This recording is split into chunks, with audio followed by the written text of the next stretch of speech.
avem o scurtă știre, un fragment dintr-un comentariu a unui analist politic, Joel Rosenberg, autor bine cunoscător al fenomenului islamic, cu care cei de la CBN au realizat o scurtă știre cu care cred că vom completa discuția noastră despre terorismul islamic.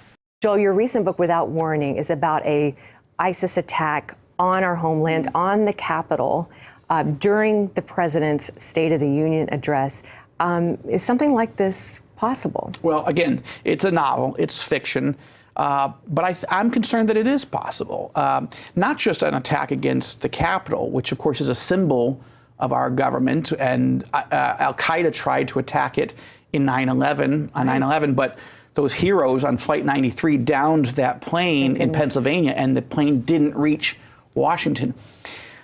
But there's no question that ISIS and other radical Islamic terror groups want to attack the Capitol. But even more, what if they start attacking school buses in the Midwest, malls, in the South, or much softer targets could be hit and could cause tremendous fear. We really haven't had these types of major attacks since 9/11. We've had Orlando, we've had San Bernardino, we have had ISIS-inspired attacks in the country, and we know how much those scare us. But if it was widespread in 1 or 2 days, this is realistic, and we've got a president now who wants to protect us. Yeah. I'm not saying the previous president didn't. I'm saying we need to call it what it is. Yeah, and he calls it radical Islamic terrorism, and he's trying to increase the vetting of those who want to come into our country, increase border security so people can't infiltrate the country, and then take the war to ISIS and go on offense. The president has taken quite a bit of flack over that, and of course that first judge, he bound it. But well, the first rollout of that travel restrictions, that was a terrible rollout. It wasn't that pretty. It was. We want more Gorsuch rollouts and less travel ban rollouts. I mean, but they fixed it. So what do you think about it now? I think it's much improved. I still ask why is Afghanistan not on this list? Why is Gaza not on the list? I mean, there's some places that you would think, look, if you're putting potential terrorist threats, you should be vetting better in these other countries. But they did make some major improvements. Joel, Christians in Iraq and Syria are suffering under ISIS, as you know, and the U.S. has declared it a genocide. What more can we do to help persecuted Christians there? Exactly 1 year ago, Congress passed by 393 to nothing the resolution introduced by Congressman Jeff Fortenberry declaring this effort by ISIS to be genocide. A few days later, Secretary John Kerry conceded, yes, this is officially genocide, meaning ISIS is trying to annihilate Christians, Yazidis, and Shia Muslims systematically, purposefully. So I think this president is serious about it, and we also as Christians need to be using non-government organizations like our own. The Joshua Fund helps provide relief to people who are refugees fleeing from Syria and I was going to ask you that because many of them are still living in camps going on years living in these camps. That's right. And you've got lots of organizations. Joshua and Franklin Graham is doing this. Others, and we should be doing it. We don't want to wait for our government to love and bless people who are facing horrific crimes. ISIS is an evil, wicked, demonic system. They are crucifying, beheading, raping, enslaving, forcibly converting people to Islam. It requires global cooperation to fight it, but likewise, Christians need to step in and show compassion to those who are suffering so much, whether they're Muslims or fellow Christians.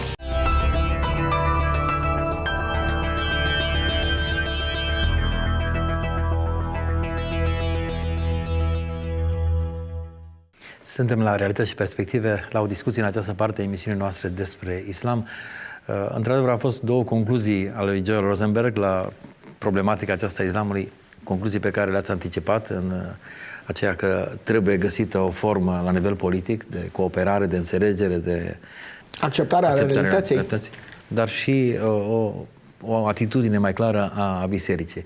E controversată într-un fel, comentată și în România, o poziție nouă și mai radicală a președintelui Trump. Poate puteți avea un scurt comentariu legat de America. Ei se pare că încep să-și dea seama de anumite realități mai repede decât noi, europenii. Poate un scurt comentariu legat de cum pot să se dezvolte aceste acte de terorism dacă nu se iau măsuri și la noi în Europa și nu se iau o poziție mai fermă. Un gând. Da, cred că pentru mulți noua atitudine a administrației americane este un aer proaspăt, în sensul că după 8 ani de corectitudine politică în multe domenii, acum se spun lucrurilor pe nume și se iau acțiuni concrete, rămâne de văzut cât de consistentă este această poziție, dar momentan lucrurile sunt sau au o perspectivă sănătoasă și binevenită. Este posibil ca administrația Trump să creeze o coaliție care să lupte efectiv și să anihileze statul islamic. Vom trăi și vom vedea lucrul acesta. Dar, repet, pe noi aici în Europa ar trebui să ne preocupe. Ne rugăm ca Dumnezeu să trezească liderii politici din Uniunea Europeană să își dea seama și dânsii.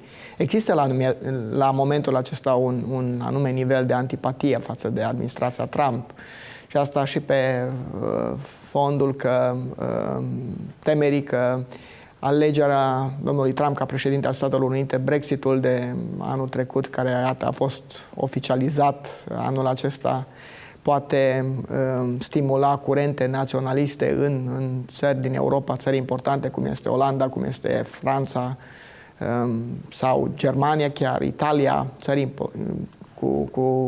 de importanță majoră în ansamblul Uniunii Europene.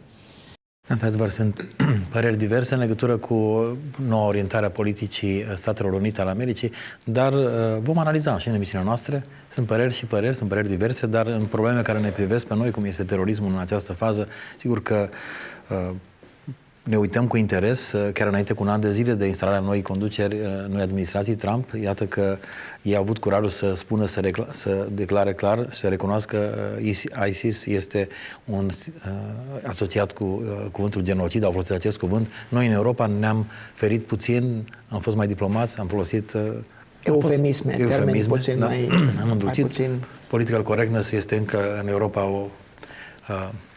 o dominantă a discursului politic. Sigur că într-o emisiune viitoare ne propunem să discutăm și despre Brexit, și despre ridicarea spiritului naționalist, să pregătim și mai multe imagini, dar pentru că ați pomenit acest lucru, ați vrea cumva să sintetizăm, să răspundem celor care se întreabă de ce Brexitul a fost un fenomen și e un fenomen care s-a declanșat și începe. Așa un scurt comentariu la nivel european în ceea ce privește acest spirit. Unii spun un spirit populist, alții spun extremist sau naționalist. Câteva comentarii despre ridicarea acestui spirit naționalist în țări din Europa. Așa cum am spus, două evenimente au propulsat dezvoltarea acestui spirit naționalist în Europa. Brexitul și alegerea lui Trump. Dar, dincolo de aceste situații, liderii politici trebuie să-și pună întrebarea de ce aceste evenimente au avut un asemenea impact. Este posibil ca ei să culeagă acum roadele unor acțiuni sau unor semințe semănate de-a lungul multor ani. Această globalizare forțată, încercarea de federalizare a națiunilor Europei, subjugarea suveranității naționale în interesul unei elite birocratice de la Bruxelles, este parte a răspunsului pentru care s-a ajuns aici. A fost, să zic așa, o victorie de etapă atunci când premierul olandez Mark Rutte a învins pe Geert Wilders, președintele Partidului Libertății din Olanda, pentru că a fost teama aceasta că dacă și în Olanda curentul naționalist ajunge la putere, atunci lucrurile sunt periculoase pentru restul Europei. La momentul acesta, așa cum se prefigurează în sondaje, se pare că Marine Le Pen nu va intra în turul 2, dar nu va fi aleasă în Franța. Dar faptul că va intra în turul 2 este în sine un element semnificativ. La fel, ascensiunea blocurilor populiste și naționaliste din Italia. În Germania situația este puțin diferită, în sensul că acolo, după toate previziunile, partidul domnului Schulz este creditat cu șanse de victorie. Îți adăuga și Ungaria, unde este o preocupare tot mai actuală, tot mai coerentă, privind definirea unui interes național. Da, există un curent eurosceptic în creștere, prezent în multe țări din Uniunea Europeană și, așa cum am spus, anumite explicații sunt evidente. Creșterea aceasta a curentului eurosceptic este justificată. Când punem lucrurile din perspectivă biblică, trebuie să ne dăm seama că de la bun început Dumnezeu iubește, spune Scriptura, popoarele. El a creat națiunile pământului. El a dorit ca oamenii, așa cum spune Pavel în discursul lui de pe colina lui Marte din Areopag, în Atena, în fața filozofilor epicurieni și stoici, el a dorit ca oamenii răspândiți pe toată fața pământului să aibă anumite hotare locuințele lor și aceste hotare nu numai sunt hotare, dacă vreți, de natură politică, ci și de natură etnică, demografică, pentru ca oamenii să-L caute pe Dumnezeu.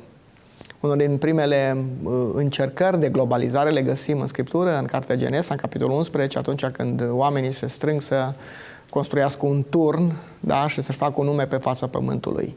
Dumnezeu intervine și le strică socotelele, le încurcă limbile și oamenii sunt nevoiți să se răspândească pe toată fața pământului. Dumnezeu este împotriva acestei globalizări anti-Dumnezeu, unei globalizări autosuficiente în care oamenii sfidează planul lui Dumnezeu și încearcă să se unească. Spre finalul Scripturii găsim faptul că Dumnezeu va judeca Babilonul cel mare, un conglomerat, dacă vreți, un leviatan politic, da? Format din un guvern mondial care va fi format din coagularea tuturor forțelor politice din lumea aceasta. Importante comentariul pe care l-ați făcut, pentru că chiar mulți slujitori ai cuvântului spun oricum trec peste pasajele în care se vorbește despre popoare, despre hotare și spune e important acum să fim cetățeni ai Împărăției lui Dumnezeu. Diferențele, nuanțele etnice nu sunt atât de importante. În fond, ce le spuneți acestora? Există o singură entitate multinațională, da? Care transcende toate aceste diferențe și care a fost înființată cu binecuvântarea lui Dumnezeu, și aceasta este Biserica Domnului Iisus Hristos. Da? O entitate, o instituție divină-umană formată din oameni răscumpărați din toate națiunile. Aceasta a fost și este planul lui Dumnezeu. Dincolo de toate aceste, dincolo de biserică, orice constructe umane sunt sortite eșecului. Și de aceea aceste curente naționaliste, dacă vreți, reprezintă o frână în calea globalizării pe care Dumnezeu o condamnă.